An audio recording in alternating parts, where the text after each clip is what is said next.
I think that once you deeply understand Bitcoin, you can have, this is why they say Bitcoin gives you hope, because you can have a vision of life.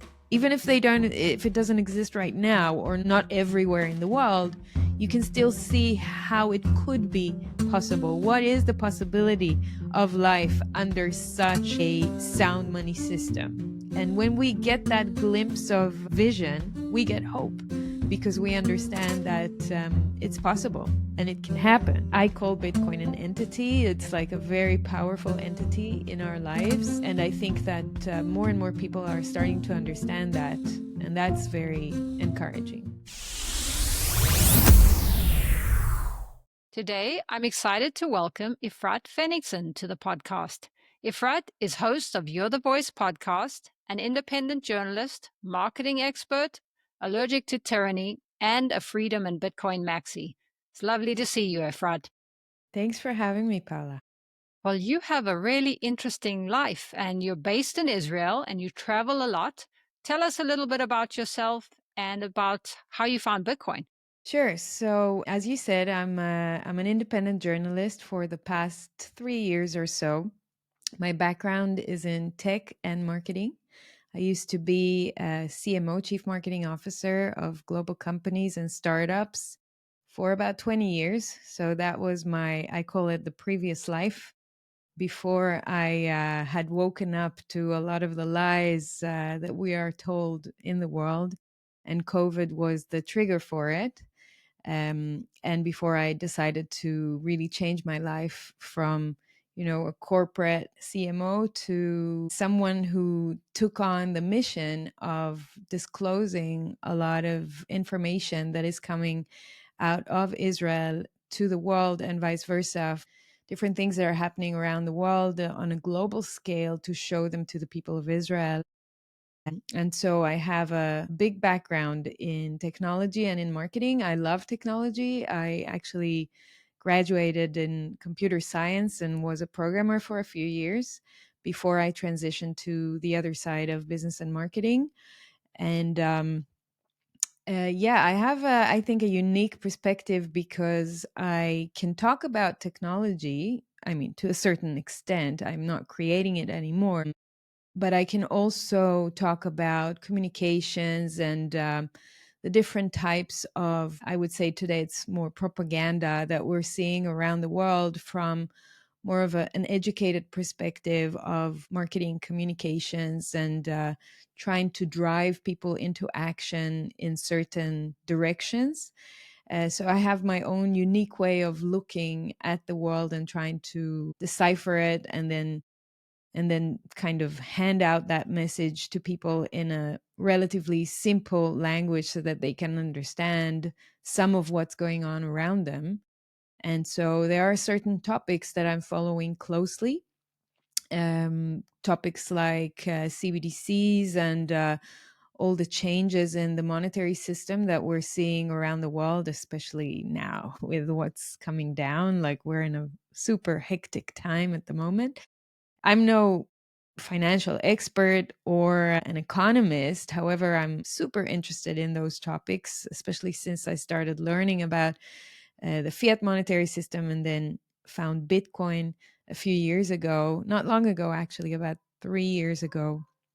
And that was through my journey into sovereignty. So basically, looking for my personal sovereignty, reclaiming that again when I felt like COVID was the time where my human rights were completely taken away from me. And I need to be vigilant and try and understand where else in my life the state is going to overreach and try and clamp down on my rights. And so that's what got me into the whole economic or financial side, fiat, and then Bitcoin. Finding that as part of the solution was a real refreshing find, and I'm very happy that I found that. And so I decided to set up my own podcast independently, and I've been running that for about 2 years now. It's called You're the Voice, and I have people from all different backgrounds, so not just Bitcoiners. It's not just a Bitcoin podcast, but it's quite varied, I would say. I speak about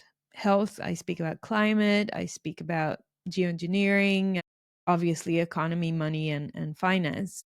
A lot of global agendas as well, like the UN Agenda 2030, and a lot of the big global plans that we are seeing enacted in our lives these days. Yeah, it's very interesting. And I love the name of your podcast. Did you name it after the John Farnham song from the I 80s? love that song. I do too. It I kind of love that song, and I call it my anthem because yeah, it really does. I mean, if you listen to it and you listen to the words, even though it's quite old, it's very relevant, you know? It's all about reclaiming your voice. It's all about finding your power again and understanding that we don't want to live in wars. Instead, we want to understand that we're all one, right? And that is like a deep spiritual understanding, which I don't know if people listening to a song can get to. It requires a lot of work, but I think that song really encapsulates a lot. I called it that way because I felt like, well, I think it started with like a little journey into myself where I had to find my voice, right? I started speaking out during COVID around 2020, 2021.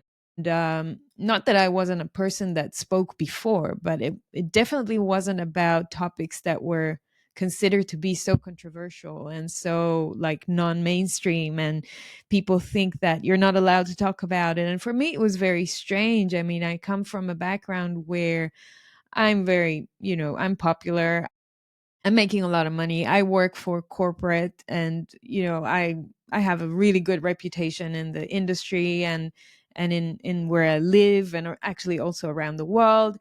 And I've never faced any kind of situation where I had to be careful about my opinions or my views or the things I was saying. And so when I bumped into that hurdle, I decided to take that on as a challenge and reclaim the power over my own voice, and kind of also create my own stage so that I can speak freely, because I very quickly understood, while once I was censored from YouTube and other platforms, I understood that I have to have my own independent platform, because I cannot be in the mercy of those big brothers that are going to shut me down every Monday and Thursday. And so I have to have my independence, and I have to have my voice, and I have to also build that confidence and that courage to say what I think, obviously without inciting and without hurting anyone, hopefully, right? And doing it responsibly, but really have my own platform. And then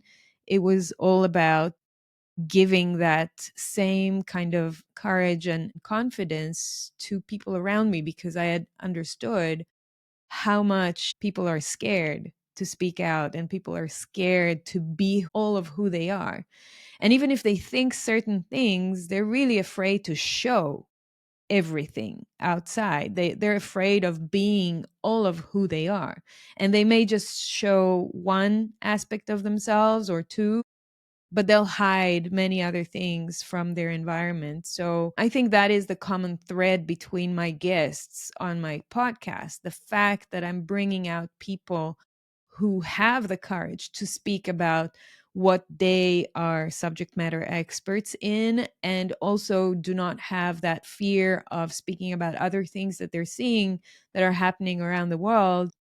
That takes a lot of courage. That takes a lot of agency. And the people I bring are truth tellers, are freedom lovers, are people that really care about the truth, whether they'd be even politicians. I've had a few politicians on my stage, call it my stage, that are not afraid to be different, to speak out, to be in a minority, but really voice those opinions that are less popular. So yeah, I really think that finding your voice and understanding also what's behind the voice is who you really are. It's not just your identity, which is relatively easy for people to find because we hide behind labels, but it's more about what's your essence, what's your role here, what's your purpose here, why are you here, why did you come, what's your mission in life. And those are tough questions for most people to answer, and I think that through my platform, through my stage, people get inspired to ask those questions about themselves. and then do things in their lives that they may have not dared to do before. So that's why the name. Well, that's a beautiful place to come from. And you've had some incredible guests. And in particular, related to Bitcoin, Michael Saylor, Jeff Hmm. Booth, Larry Lepard. And Jeff Booth in particular is somebody who reminds us that we are all one. And it's Mm, funny that you did go right to well, we are all one, which really means on a consciousness level, we are all connected, right? yeah, And exactly. how does that relate to Bitcoin? Yeah, well, that's a great question. And that's actually a very beautiful trait of Bitcoin that really attracts me to it. Bitcoin is, first of all, it's a protocol, right? As we know, and it's a network. So we are all connected on that network, especially if we hold nodes on the network, then we are actually part of the network in a very literal sense. Um, on top of that, the fact that we are all operating on one global system and that system is not compromised due to politics or wars or weaponization. I mean, yeah, there are and there will be efforts to weaponize it, and we are seeing some attempts to weaponize it. I think it's not that easy to weaponize Bitcoin. It's not that easy to use that divide and conquer that is used so easily with the fiat monetary system. I mean, the fiat monetary system is based on the fact that each nation state has its own currency and they're all connected to each other by trade, like we're seeing now with the tariffs with Trump, right? We're all connected to each other by artificial means, right? There is one leading empire. Every 80 to about 100 years, that empire changes. We're just at the cusp of that change again. Who knows whether it's going to continue to be the US or it's going to be someone else, or we're going into a multipolar world. But essentially, we're at that end of that fourth turning where we're changing again that game, the Game of Thrones, I call it, of who's going to be the world's reserve currency, who's going to be the world's empire. And that geopolitical pressure is creating a situation where you have a strong entity that is dictating a lot of the rules, and many of the other states have to abide by those rules or crack deals in order to get to that level of understanding that there will be a global system, a global monetary system that will work. And that global monetary system is highly disruptible. Many factors and many things can get in the way and impact the way it's working, as we've seen with, for example, what has been done to Russia. We are taking you out of the game. You cannot use SWIFT anymore, for example. There are sanctions that are being put on certain countries, or even on the individual level with banks, commercial banks, unbanking people or confiscating money, or all of these tools, all of these weapons in the fiat monetary system are weapons that are disrupting the, I would say, like the natural flow of not just trade, but human connection and human collaboration in the world. So it can be on a very small scale and it can be on a bigger scale, and that's inside a state, and then it can be on a global scale, while Bitcoin kind of levels the playing field. And everyone, I mean, everyone that is on that network, whether it's an individual, one person, or it's a household, or it's a state, or it's a company, or it's the whole world, everyone is subjected to the same rules. Everyone has the same kind of power. Yes, sure, there is mining and there we have some challenges. I'm aware of a lot of the challenges that we face, but they're very, very different in scale to the challenges that the fiat monetary system is facing. And so I believe that if we see humanity as one, or, at least we're all human beings, we have so much in common, so much more in common that we know or that we think, because we are being educated to hate and to divide and to look for enemies and to direct our free floating anxiety towards someone or something. then with Bitcoin, that picture changes.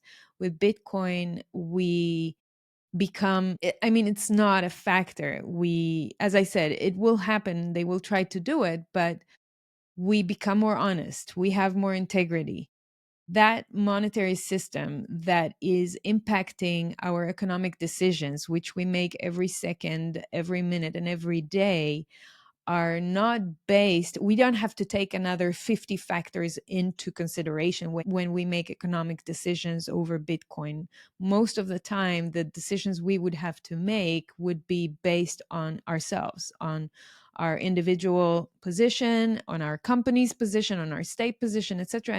You won't have to take all the other factors into account when you decide what to do with what's yours. And you have direct access to what's yours, right? Unlike with fiat, where you have to go through all these gatekeepers that will give you permission to use what you think is yours, but it really is not yours.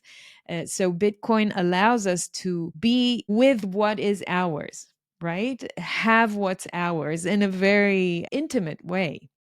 So I think that that is a real paradigm shift. The fact that we not only own what's ours and hold what's ours, obviously, I always preach for self custody, or, or other ways of holding your own Bitcoin, but not through third parties, right? In a way that allows you to have direct access to your private property.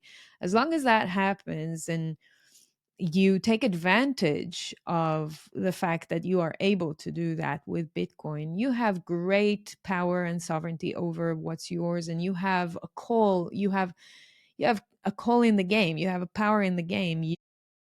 You can influence the way things are going and the way things look like. And you and I both, Paula, I'm sure, into Bitcoin, we understand that money is something that is very unstable the way it is handled today. We want money to be, why do we call it sound money? We want it to be sound. We want it to be as least open to changes as possible. We want it to hold our value over time and space. We want it to represent in an honest way the value of our energy and our hard earned work and time that we put into it. And I think Bitcoin does that. It helps us be a system that is so much more honest and gives us the ability to experience less changes and less movements in something that is supposed to be sound, supposed to be like this base layer that is stable and honest. And so that's very different from what we know and experience today. And I think that when we look at our global consciousness, it is very much still divided, is very much still in a war consciousness, right? Or a conflict consciousness. And it's the me against you or me against them. It's hard for us to capture or to perceive how life can be different. But I think that once you deeply understand Bitcoin, you can have, this is why they say Bitcoin gives you hope, because you can have a vision of life. Even if it doesn't exist right now, or not anywhere, not everywhere in the world, you can still see how it could be possible. What is the possibility of life under such a sound money system? And when we get that glimpse of vision, we get hope, because we understand that it's possible and it can happen. And so I think that that is a great tool. I call Bitcoin an entity. It's like a very powerful entity in our lives. And I think that more and more people are starting to understand that. And that's very encouraging. Yeah, that's a beautiful way to say that. So you would agree that everything is downstream of money, in that fiat can create, or is more likely to create, more wars. And it's unlikely that governments are going to go right to the Bitcoin standard, because they benefit very heavily from the fiat standard. But at least for individuals, there is an option now, and we can see a better future with Bitcoin. Yeah, I do. I think that I think that nation states have the incentive of trying to make the existing system stick and stay. They they care about power and control, and they want power and control over their citizens. They want to continue playing the existing game. They don't know any other game, and they are not in the game of making people's lives better. If you think that, then you live in La La Land. I mean, maybe out of the 193 or 4 countries that we have around the world, you have a few leaders out there that really do care about their people. It happens. That's why I really look for those politicians that are a little bit different and I interview them because I want to show people that they do exist. It's such a small number. And most of the politicians that represent the state, they do not care about us, about the humans. And that's where I bump into so many people that tell me, so you think those people don't care also about their families and about their friends and about their surroundings? And I say, no, they do care about them, but they are so convinced that what they're doing is for the benefit of the people because they have been taught to do what they do and think the way they think and follow the rules and comply and not question authority and not operate any critical thinking, that they believe that what is coming down at them from someone else is good for other people. So when I look at topics like health or, weather modification or climate geoengineering, then sure, those people do that, maybe some of them, not because they think that they are hurting themselves, but or their families, but because they are thinking that they're actually doing something good for humanity because they've been sold on some bogus narrative that they're buying, like most of humanity. And so I do think that nation states will continue playing the existing game and they will not go directly into a Bitcoin standard because it's not in their benefit, or they won't see the route there very clearly. And so I think that that roundabout way that the Austrian economics are is talking about is maybe by bringing Bitcoin into the state's reserves, which is one trend that is starting to happen these days, but also through regulation, like allowing Bitcoin to exist in countries, even if we have KYC and all that bitch, everything that we don't like, but it's there. I think it's still a good trajectory because the more mainstream it becomes and the more Bitcoin friendly countries or states become, then the more people will hold Bitcoin and the more the market cap of Bitcoin will grow. And when the market cap of Bitcoin is more than $2 trillion, it grows to three, four, and then 10, and then 20, like gold, or I think gold is on 16 now or something like that.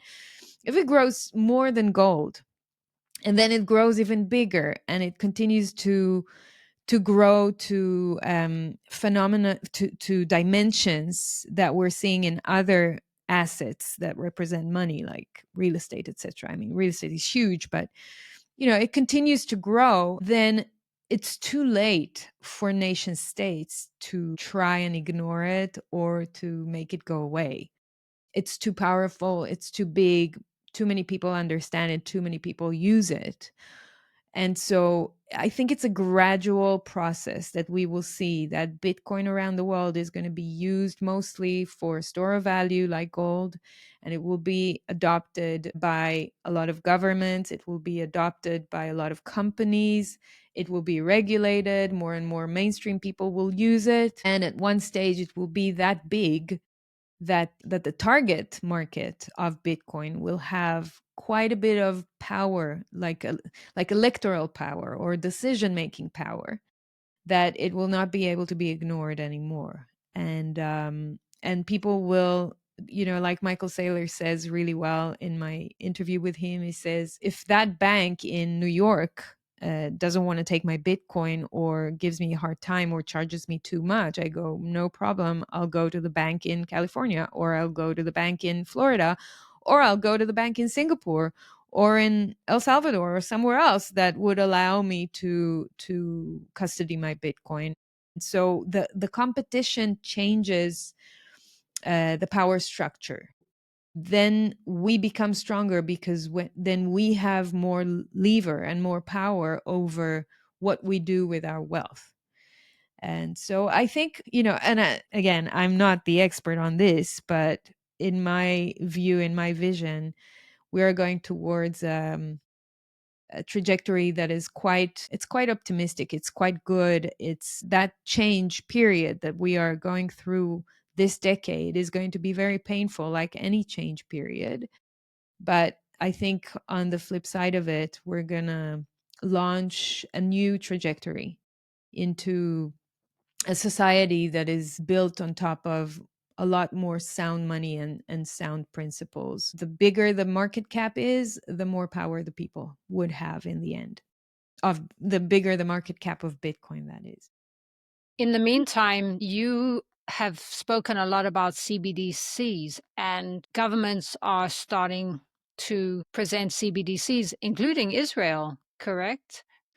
Sure. So CBDCs, the central bank digital currencies, the way I see them are the next step for states to launch a new monetary system. So they are using digital money already today. I mean, everywhere around the world, fiat is digital money, but it's not issued directly from the central bank to the individuals. It's being launched from the central bank to the commercial banking system and then to the individuals.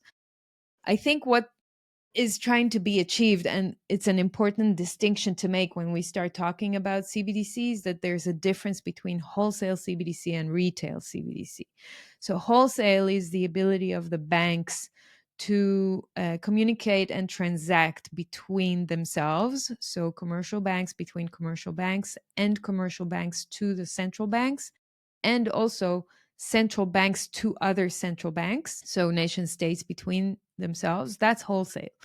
And retail would be the bank, whether it's the central or the commercial bank, directly to the end consumer. And so when we talk about CBDCs, mostly people think about that because they care about themselves and they care about their payment options and the control grid of the state over them through that tool that is called CBDCs. But I think it's important to make that distinction because on the wholesale side, whether we like it or not, it's going to happen. The countries are going to implement some kind of a wholesale CBDC structure to communicate between banks and between states. And the most prevalent use case that you're going to see is cross border payments. So, whether it's banks between themselves or different countries exchanging or trading, they will do that on a new system. Probably the SWIFT at one point will be obsolete, will be replaced with some kind of CBDC, wholesale CBDC platform. In the East, we're already seeing the beginning of that with a platform called mBridge. It's actually a pilot project out of the Bank of International Settlements that at the beginning, it involved only a few central banks around the world. And today it involves, I think, more than a dozen central banks. And the Bank of International Settlements has actually forwarded the control over that project to China. So China today is leading that project. And that project it's a pilot project that has already been deemed successful. So a lot of central banks around the world have already been experimenting with transferring money between them through that system of mBridge. And so that is already happening. In the East, it's starting. In the West, they'll have their own pilots to experiment with that. In fact, Israel was part of another pilot between Israel, Sweden, and another country. I forget, it was about a year and a half ago, where they did similar experiments. And so many countries around the world are experimenting with those types of those wholesale CBDC pilots. And then on the retail side, you have the ability of the local central banks to dictate to citizens on a retail CBDC platform through digital wallets how much money they can have in their CBDC account, how much money they can spend. You can program that to decide what to use that money for. So that capability of programmability of the money is there on a retail CBDC system. Whether the country will choose to implement it or not straight away, that's a different question, but it's possible. And expiry dates on the money, so like vouchers or coupons, it's available as well as geofencing. So the ability to really decide where geographically you're going to be using your money. If you went outside of that geographical zone, you may not be able to use that money anymore. The retail CBDC has a very draconian outlook, and people are afraid of that, and I think that fear is justified. However, not that I justify any fear. I think that we don't need to fear anything, especially if we have Bitcoin. But I think that we do need to push back on retail CBDCs, and we need to understand the the following thing. So I think retail CBDC is being used as an overtone window, meaning countries will come out and say, yeah, we're experimenting with retail CBDC. We have a pilot, like, for example, in Thailand, they did that and they said, we have a 6 months pilot for 10,000 people. We're giving you whatever, $1,000, and you can use it in a 4 kilometers radius around your house, and it expires after 6 months, something like that, right? And then that seems like the capabilities of that are very draconian. In the second pilot, they also wanted to limit what you can use your money for. So you cannot buy alcohol, you cannot buy tobacco, you cannot buy this, you can only use it for this, this, and that. So that is very scary. And there's room to push back on that. However, if this is an overtone window, and that is like the most extreme instance of a digital money platform that is controlled by the state, then everything that will come on the spectrum before that will be softer, would be a little bit more palatable. You can digest it and you can feel better with it because it's not as draconian as that. Retail CBDCs are there to really, I think, scare the population, show them what the state is capable of, not necessarily launch it, but then take a few steps back and say, okay, we've listened to you. Like in the US, for example, over our dead body, there will be retail CBDC. There will not be, we will even ban it and outlaw it. So there is no CBDC, but instead, we're going to work on a national stablecoin, or we're going to work on tokenized deposits. We're going to work on KYC Bitcoin, right? Which is on the very soft side of the spectrum.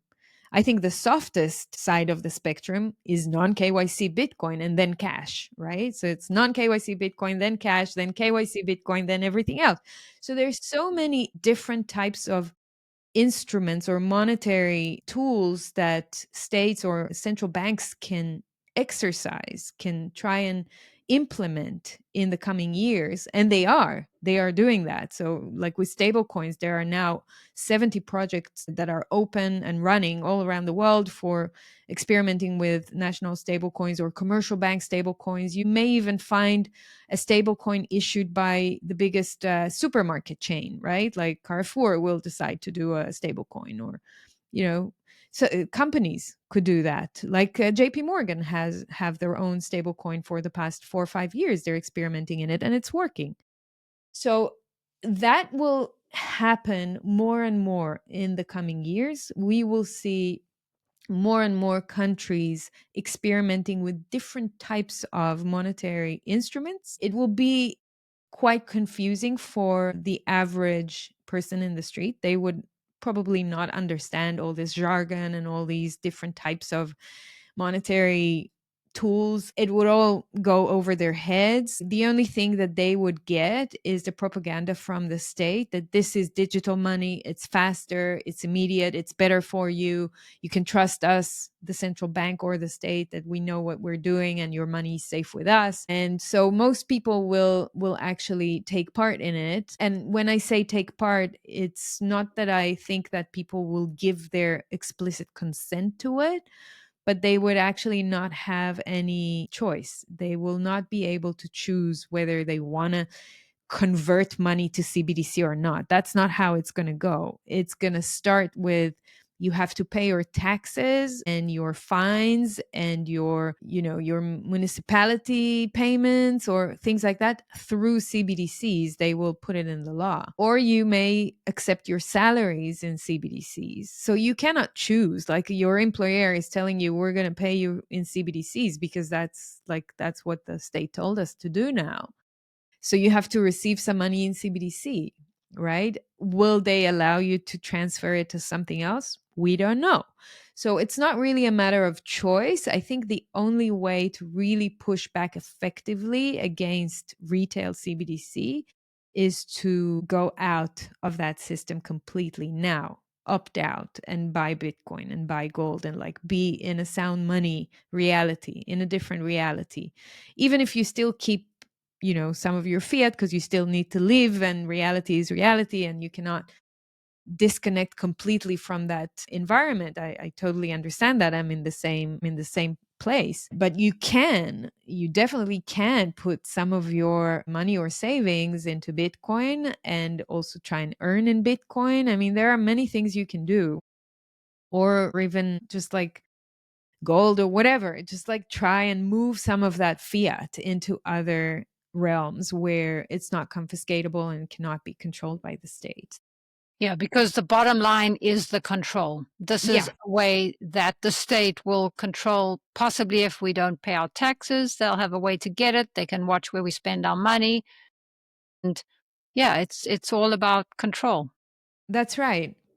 And if you want, I can give an example of Israel, but also the European Union and where they're going with that. So in the EU, for example, on the wholesale side, they've been experimenting with what's called a distributed ledger technology, DLT, for the past, I don't know, couple of years or so. Um, there are, let me tell you, 48 EU countries or financial institutions that are taking part in this wholesale DLT trials, and this is underway. So this is being implemented as we speak. That's on the wholesale side. On the retail side, Christine Lagarde, the head of the European Central Bank, has announced recently that October 2025 is the target date for the launch of the retail CBDC, what's called the digital euro. Once they get the approval of the stakeholders are the European Union, the European Commission, and the European Legislative Board or something like that. It's everyone but the citizens of Europe.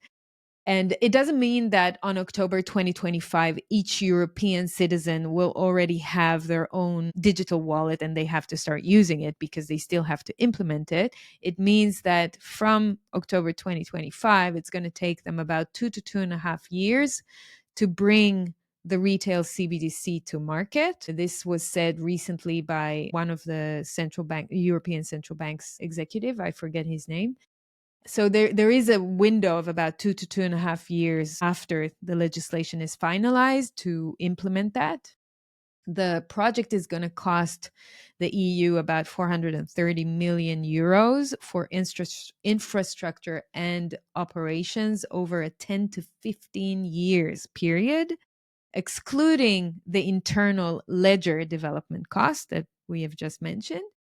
And the ECB is intending to fund this through seniorage income. So, they can print money, so they can print money for that as well. At least that's what they claim. Obviously, that means like more inflation and everything we know about what happens when the central bank just makes money come out of nothing, come to life out of nothing. Also, on top of that, recently we've heard the head of the EU, the president of the EU, von der Leyen, saying that there's a new program called the Rearm Europe. It's a plan to kind of get Europe ready to war again, and that's going to require 800 billion euros to fund that. By coincidence or not, she's saying the Savings and Investments Union aims to redirect 10 trillion euros in private savings to fund military expansion. the citizens of the EU that have savings and investments need to be very careful about their savings and investments because the EU may bite into that and take that money into the expansion for war that the EU so much wants. Yeah, what else? You see the EU giving the excuse of expediting the launch of the digital euro because of Trump and his strategy of pushing stable coins into the market. They see stable coins and obviously Bitcoin as like the biggest threat to their monetary control, and therefore they have to work harder and faster on their digital euro. They claim that that's what's going to give the EU their sovereignty and their independence, and they cannot be reliant on any external sources. They normally mean big tech companies like Google, Apple, and the others to dictate what people do with their money. Like they don't want the money to flow through these entities, they want the money to flow through them. So for them, the digital euro is a great alternative. And one funny thing that I caught that guy from the ECB saying recently, his name is Piero Cipollone. Cipollone. Oh, Yeah, he says he's on the board of the ECB, and he says when he was talking about dependency on sources outside of the EU, he said that the digital euro is an essential infrastructure. And that's his argument that, this is an essential infrastructure. He claims that it's necessary and he compares it to water and electricity that are essential infrastructure for the EU. But those services that he claims that should be controlled locally is they're not controlled locally in the EU anyway. So the EU itself depends on foreign sources for energy and shared water resources today. So that completely contradicts his logic, right? So when he says we need the digital euro because this is essential infrastructure and we need to control it. So just like water and electricity, how come you're not controlling your water and electricity today? This is ridiculous. Right. So, and on top of that, I think one last amusing point that I brought in my recent article that I wrote on Bitcoin Magazine was that there was recently um, a survey by that was released by the ECB, and it was polling 19,000 Europeans across 11 Eurozone countries, and most of these people said that they see no need for a digital euro. Like the results were quite clear that the EU public is not interested in the digital euro because they said we have enough existing payment methods. We don't need another one. We don't understand the value of it. And everything that was done in that paper, paper that the ECB issued, was talk about how can we then convince the the population that this is needed, right? And so one of the things you would see in that paper is that Europeans are open to propaganda because the survey found that people become more receptive to CBDCs after they watch promotional videos, for example. So since late 2024, the ECB has ramped up content to reshape public perception. How? Through videos. They have done a lot of videos since the end of 2024. I've been following them. And also they have spoke about integration. So it said that the Europeans have a strong preference for existing payment methods and they see no real benefit in a new type of payment system. Now, this sounds like a good pushback from the people, but it can serve as a precursor to a tactic of technological integrations for the ECB or the EU because it's kind of if you can't beat them, join them strategy. If you look at China, and what they've done there, they started with rolling out the retail CBDC project, which is called the ECNY in China, with just offering it to the public, doing some airdrops, giving them some free money, all the tactics that we know. And it wasn't a big success. Like, not many people adopted it. They may have taken the ECNY and then converted it into cash and things like that. And obviously, the state has a lot of patience and they have long term vision. And so they didn't give up. And the next thing they did, and recently it was announced, that they basically went to all the important the important companies in China, like WeChat and Alipay, and the travel companies, the transportation companies, etc., like your Uber, and I don't remember the name of the Chinese companies, but they went to all of them and they told them to integrate the ECNY in the background. So now everyone that pays into those apps can use their ECNY. So it's integrated. And instead of having just a few millions of people that were using the ECNY a few years ago, now you have 180 million personal wallet users and $1 trillion in transactions in ECNY because it's been integrated. And so imagine if the EU decides to take a similar approach, or any other country for that matter, then they can just go and integrate with all the strong existing tech companies in the country already and mandate them to include the retail CBDC into their solution, existing solution, and then people just have to use it, right? So I think we're going to see some of that because the clues are there to hint to us that that's the direction that it's going in. Israel is in a very similar situation, and it's mimicking a lot of what the EU is doing. In fact, Israel is officially, the Central Bank of Israel said that the EU is the inspiration for them, and they're waiting to see when the EU will launch it. Most probably Israel will launch it after the EU. How convenient. Now they want to be on EU side. One time they want to be on the US side, so it like whenever it serves them, they choose a side. So Israel is very advanced with different types of pilots and with different types of technological developments. They've done a hackathon recently with about 11 technological companies that took part to implement different use cases of retail CBDCs. I don't remember the name of the company that won the hackathon, but guess who was number two? It was PayPal. So,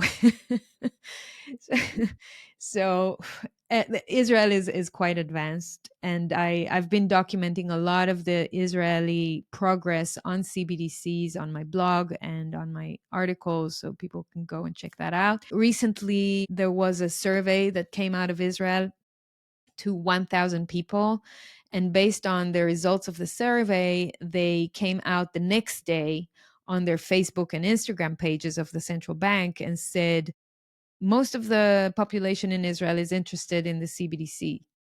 But then I went back and I read the actual report and the survey itself, and the 50-page document. And I asked the question, how did you conduct the survey? And what did you present to the people that you polled? So, what do they know about the CBDC platform or the digital shekel? And you see that the way they presented it is only positive. So, the people are not aware of the dangers and the risks, not to their privacy and not to the control and not to the confiscation, not to anything. So they only know that, 1 shekel equals 1 digital shekel, and you can use it wherever you want and you can buy with it online or da da da. And the other important thing that was found in my work is that the survey was done through digital means only. So the 1,000 people that participated, they had digital access. It means that it excludes older people that don't have access to computers or phones. And if you don't have any digital orientation, then you won't be participating in the survey and your views will not be taken into account. So, I mean, and the propaganda is so strong because to come out the next day and say 51% is interested in CBDCs when you conducted the survey that way is really deceitful. So I called them out and I wrote an article about that. It's on my blog. And yeah, I published it in Hebrew and in English. They don't like me, but someone's got to do the work. Yeah, somebody's got to speak up. And like you mentioned, and that's a long, deep, dark rabbit hole, I can tell. What is adoption like, Bitcoin adoption like In in Israel? Israel, Yeah. it's quite low. Most of the population doesn't even know what it is. They may have heard the name, but they think it's a speculative asset. And the ones that do know, most of the people that do know, treat it mostly as a stock. They think it's another investment asset to chase the yield and beat the inflation. They don't really understand Bitcoin in a deep level. There is a community in Israel that's trying to do the work. There's a Bitcoin embassy in Tel Aviv that's trying to educate people. It's very slow. Even amongst the Bitcoin community in Israel, I find that there are many people who don't really get Bitcoin, and they're very much crypto. And Bitcoin is something to talk about because of its sound money properties, um and the monetary value, the US dollar value of it. They don't, I mean, the price, they just talk about the price all the time. So the beautiful properties of Bitcoin as freedom money, as hedge against inflation, all of that like goes through. Yeah, it's like people don't really care or know about it. So from time to time, I do some lectures here in Israel, and there are some other great people here that try to educate the market. I have a colleague who runs a website called Crypto Jungle, and he teaches people in his school. And yeah, there are people that are trying, but the population is not very much educated about it. That's interesting. You recently visited Australia, and I know Australia has quite good adoption, but I read somewhere that you said that you talked about how Australians are just in general, there's this feeling that they have since probably the COVID. And just tell Yeah, us a little bit about that. right. So yeah, there's a great community of Bitcoin in Australia, and I met some of those people at a conference in Sydney recently at Bitcoin Alive. It was really great to meet these people both in Sydney and then in Melbourne as well.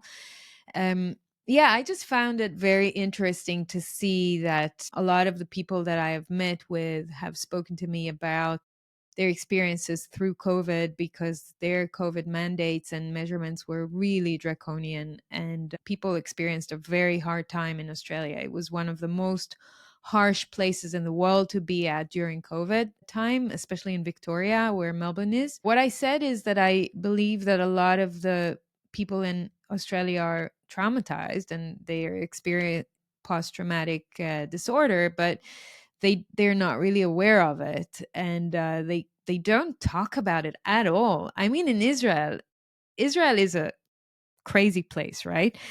And we experience a lot of shit and trauma and wars and everything, but at least in Israel we talk about things and things go up to the surface quite quickly, whereas in Australia everything is very suppressed because they're very European in nature. I mean, culturally they're like educated to be more polite and be very respectful. I think I also felt it when I was in the conference. I'm traveling around the world. I've done 15 different speaking engagements in 2024.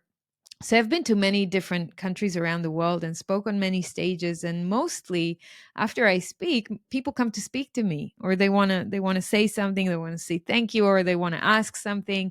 And there is this person to person engagement. And in Australia, I did my talk, I went off the stage, maybe one or two people spoke to me, and that's it. And normally I think, maybe my talk was too difficult, or it wasn't good, or they didn't understand, or they didn't like it. But I'm quite confident by now that what I say is pretty good because I've done it so many times. So I knew it's probably not me. And then what happened was I started receiving all these messages on Twitter, on Facebook, on Noster, from people, personal messages telling me, even on LinkedIn, how great my presentation was. Thank you for the presentation. It was great. It was great. And thank you for coming and da da da. And I asked all of them, every one of them, I asked them, why didn't you come to tell that to, you were there, like sitting in front of me, why didn't you come to talk to me? And they said, oh, we didn't want to interrupt you, we saw you were busy, or whatever. They're so polite and so suppressed. And so although it's very nice, like I understand it, it's very nice, it's also, I think they're missing something, because I think one thing that happened during COVID, and it's happening more and more in the past decades, like 20 years since technology has accelerated so much, that it's distancing ourselves from others. And we even forget what it means to interact with another human being. And we're afraid or whatever. We're just so used to screens. And, we don't have that person to person connection anymore, or maybe not the confidence. And so I think it's really a shame, and we need to really shake ourselves up and use that again, because the real chemistry, the real magic happens when you are with someone else face to face.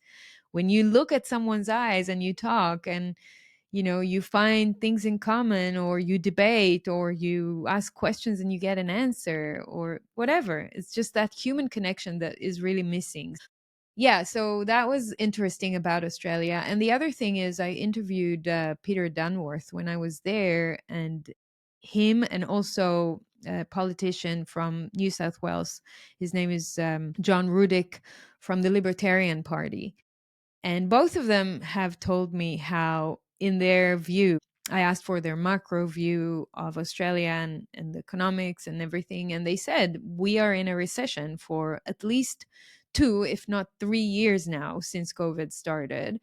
And no one in the media or the politicians is saying that to the public. So the public thinks everything's great, we're doing well, while you're seeing the symptoms of it in the economy of Australia. So there's a crisis in housing, there's a crisis in immigration, there's a crisis in cost of living. There are so many crises there, and it's on the surface, and people are talking about it, but they don't understand the reason for it and why it's happening, and the massive money printing that has happened when COVID started, and how it's catching up to them now. And they're being debased, and they feel the pain, and the housing prices are going up the roof. It's really insane. So people cannot afford, young people especially, cannot afford a house or even education. It's very, very difficult. And so it's felt. At the same time, in contrast to that, Australia is so beautiful and so well organized and so aesthetic, and everything is so, it looks, on the outside it looks so perfect, it looks so great. It's like the Truman Show. Everything is beautiful, like white picket fences, and the grass is, everything is perfect, green. But behind the scenes, you have a lot of stuff that is not being surfaced, and I think that it's like the frogs in the pot. They're boiling, and soon we're gonna feel that very strongly. And obviously, Australia is just one country, but you can compare that to any Western democracy around the world today. It's very similar in most places. And Australia, even more so, is supposed to be in a different place, because Australia is one of the places that has huge landmass, but also has so much natural resources. It could be a very rich country if it played its cards right, and it's not. Most of Australia's natural resources today are outsourced to China or to other countries, and they're not really sovereign independent, and that is a shame. Yeah, that's really interesting and makes a lot of sense. Yeah, and there's an article about that on my blog if you want to go deeper. Definitely. And I'll put links. Yeah. But we're on the hour now. Just to end with, tell us how Bitcoin has changed you. Oof, I don't know where to start. How it has changed me. Well, first of all, it brought a lot of calmness to my life, because before I got Bitcoin, before I understood Bitcoin, and before I had Bitcoin, I was very much worried about what the state's going to do to my savings. Just like we're seeing von der Leyen saying to the EU citizens, we're going to bite your investments and savings. I knew that that's going to happen for me at one point, not only because I'm a dissident voice, but also because they will do that to everyone. They will cut on people's pensions, and they will come for their property or their money, because the fiat system's got to give. Something's got to give. You cannot increase debt more and more and more and have no consequences for it. And when they don't have money, they will look for money everywhere. So I was worried about what's mine. And I had worked very hard for my money, being a single mother for 13, 14 years. I worked very hard, and I saved for myself and my son.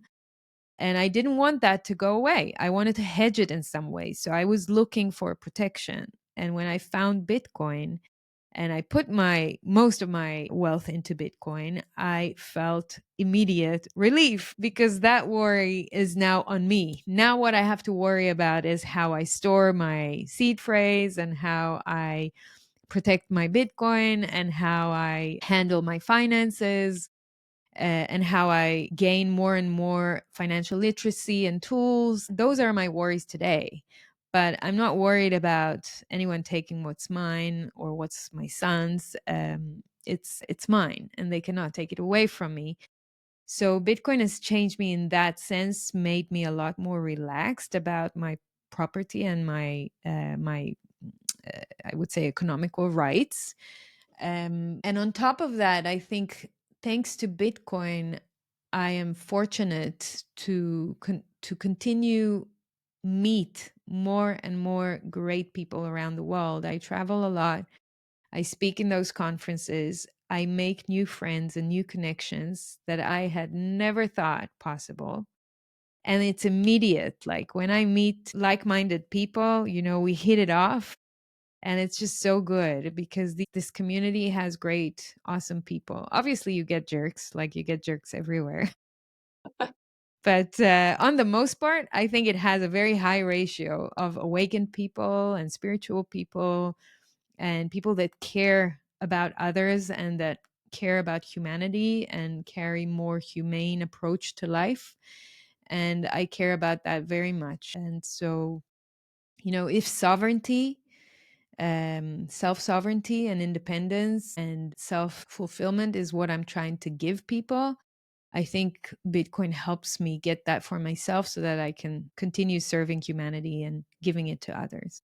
That's really wonderfully said, and I really appreciate you joining me today and sharing your voice, which I think also what you do helps other people find their own voice. So I Yeah. really appreciate it. Thank you. With pleasure. Thanks for having me. I appreciate your time. Hi there. If you're looking for peace of mind storing your Bitcoin, the Bitcoin advisors use a multi sig approach which removes the single point of failure and ensures that your Bitcoin gets passed on to your beneficiaries. Use my link below to work with the Bitcoin advisors. Please like and subscribe to help me with the algorithm and get the word out about Bitcoin to others. I really appreciate your support.